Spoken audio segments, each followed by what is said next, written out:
Here's how I break down truck parking math back of the napkin style or a piece of paper. Step 1.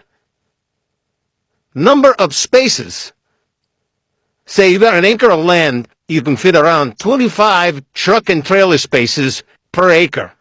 Truck and trailers, not just trucks, not just trailers. Step 2. Let's say you're charging $250 a month per space. It's pretty average across the country. Make sure you do your own comps. That's the hard part. Step 3. 25 times 250, 6,250 a month for just 1 acre. Annualized, $75K.